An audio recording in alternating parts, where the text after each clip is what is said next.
Hello and welcome to another Flightgear tutorial.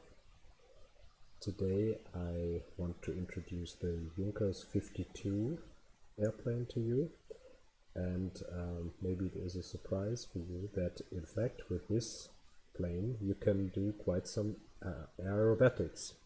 So I don't think that in reality you could do something like a looping with the Ju-52. It would probably rip off the wings, but in the Flightgear simulator you can actually do that. You can do barrel rolls, loopings and whatnot. It causes some damage but to the airframe, but it is repairable in the air. So when we have a look at the menu, for example, when you do a barrel roll, it would cause damage at the flaps, so you can't use the flaps anymore, but you need the flaps for landing. So what you have to do in that case, you go to System Failures, you deactivate the flaps and reactivate the flaps, and then the plane is good to go again while still airborne. And when, for example, when you do a looping with this model, it would damage the ailerons. So after that, we have a look in the cockpit, you can't do this roll movement anymore with your ailerons. You can still pitch up and down, but you cannot really turn the steering wheel anymore. Then you have to do the same thing. You unclick the aileron, apply, click the aileron, apply, and you're good to go again. You see it here in the writing, aileron condition 0%, 100%. And these on-the-fly repairs you have to perform to just continue your flight to recover from those damages from the aerobatics. So I push this into the lower right corner so that it doesn't disturb us. And one more thing that I think is a must for the Ju-52, to control the plane on the runway during start and landing, you need independent brake pedals, because the rudder is mostly useless once your wheels are on the airstrip. So what you need are independent rudder.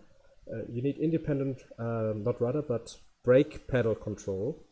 I bought a pair of foot pedals where you can, where I have the rudder functionality and also the wheel brakes.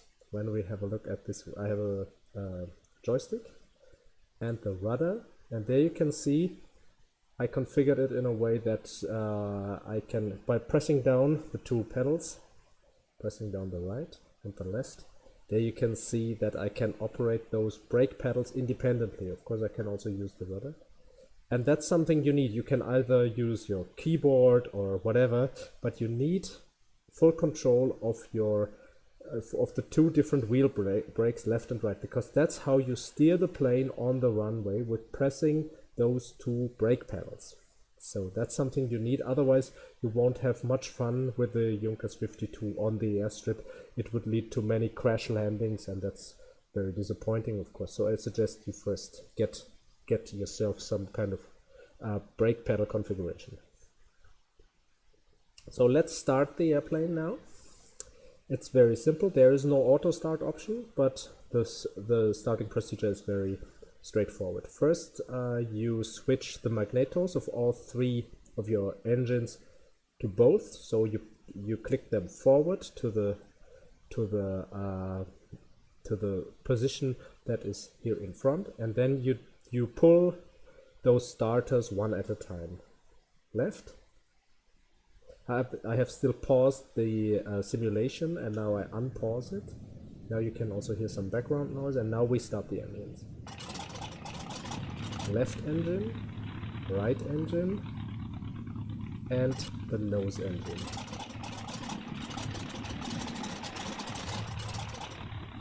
So it's three engines in start configuration. We check if they are really all running. I will open the throttle a little bit to rev up those propellers. So you look from behind. For startup, you don't need flaps, but you need full flaps for landing.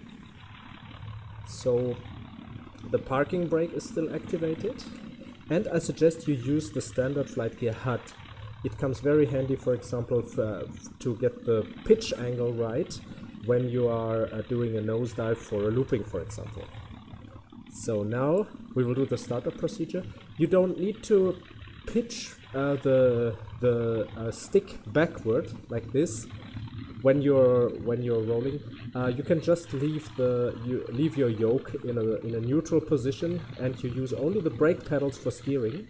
And once you brake a little harder, then this rear wheel will come up from the runway, and you're only rolling on the main gear, on the front wheels. And then you can control the plane even with the rudder.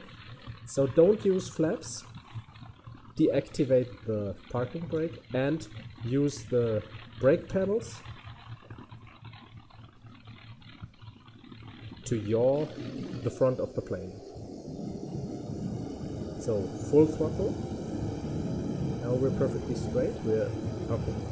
Now we're going a little bit to the left. Now use the brake pedals for fine-tuning. Then it's fairly easy. Also, the landing goes in the same way. You use the brake pedals to keep your plane on track. And I think now we're fast enough for takeoff. So that was fairly easy. Practice this a couple of times, and then you will find how easy, in fact, the Ju-52 is to control. So now we try to gain some altitude. We want to get up to our Aerobatics standard altitude of 3,000 feet. As you can see, this is the old Kai Tak airport in Hong Kong, which we used for some Kai Tak landing tutorial before. And today we want to use it as a nice surrounding for our aerobatics. Check out the HUD.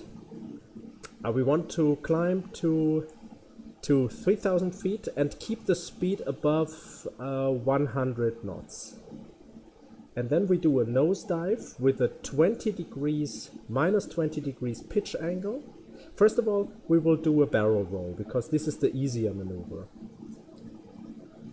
And after the barrel roll, you will lose control over your flaps, but you don't need the flaps while you're still in the air. So we're almost on our target altitude of 3,000 feet. Now level the plane. You can also use the elevator trim here. If you have configured those buttons for the elevator trim, you can also now level the plane using the elevator trim. And now you pitch up the nose just slightly, push the rudder to the left, and also roll to the left. So nose up slightly to the left, and now press the stick forward as well. You see? That's very easy. And I think by doing this maneuver, we now lost the flaps, but we will repair them later. We don't need them now. And now the other direction. Pitch up a little, rudder to the right, roll to the right, and press the rudder stick forward a little to stabilize. And catch the plane. You see? It's just that easy. And now I believe if I want to use the flaps, I can't. It doesn't work. So what I do, I unclick the flaps here, apply, and now I should be able to use the flaps. See? So I want to do 3 maneuvers. This was the first, the barrel roll. Then next will be a looping, and the last one, to return to the airport, I will try to fly an Immelmann maneuver to do a U-turn. So now we pitch down to gain speed. Check out the scale, minus 20 degrees. We go down to something around 1,500 feet target altitude. Look at the speed. We need something around 180 knots to perform looping. Okay, I think we're fast enough. And now gently pull back the stick, not too hard. And you see, it is very, very easy, in fact, to perform looping with this plane. It's just that easy. And now, you see, I cannot use the aileron anymore, so I have to fix the aileron, unclick it, and click it. And now I should be able to make aileron maneuvers again. So that was number 2,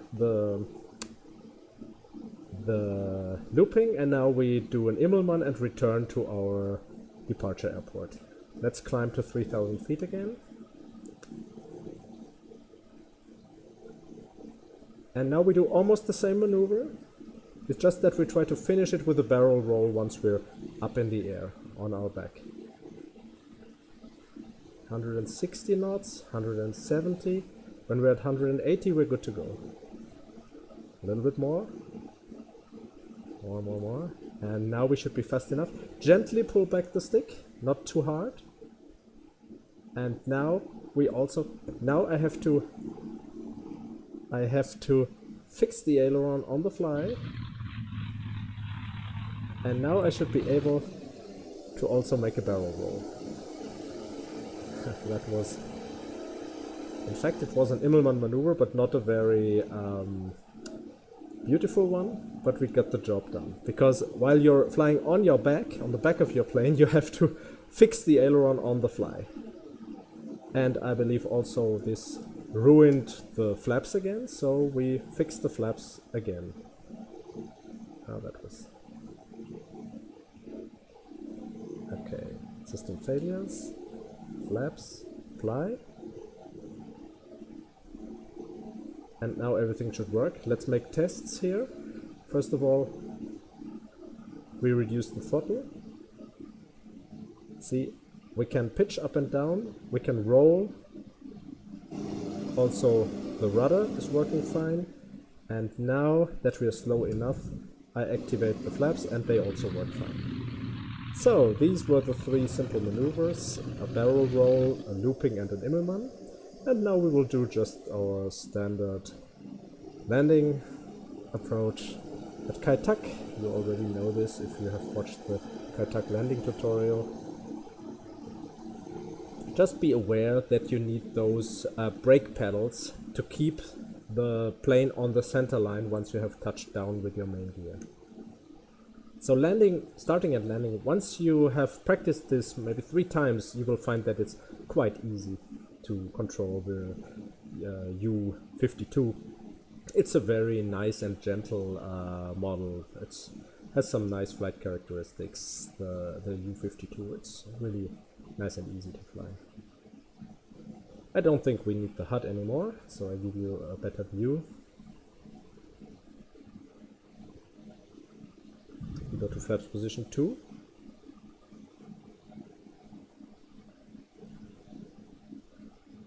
We also got instruments here, but in the metric system, so we want to reduce speed to 200 kilometers per hour. There's also an altimeter, but it's a little bit small when I zoom out.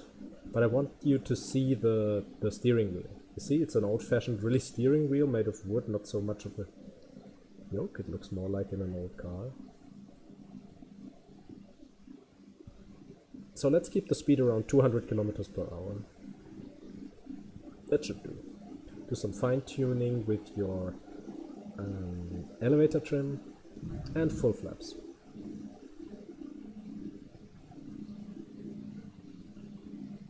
Here's the checkerboard hill on the left. Airline pilots use for orientation, for aiming for their turning point towards the runway. A little bit more throttle.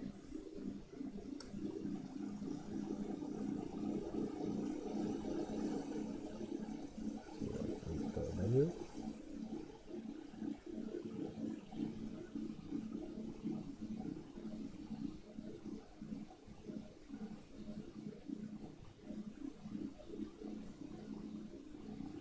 When you want to fly old warbirds from the Second World War, like the Messerschmitt 109 or the Mustang, I suggest that you first try landing with this plane, because with this one it's fairly easy to land with a plane that doesn't have a front gear. So let's just let it roll and use the wheel brakes for steering. The rudder is useless in this situation. But don't over brake, don't brake too hard, otherwise you will nose over. Once you're slow enough, you can pitch up to press the rear wheel on the runway, and then it's more stable. But still use the wheel brakes for steering. And stop, and the brake. And now we can also stop the engines just by shutting down the magnetos. Here.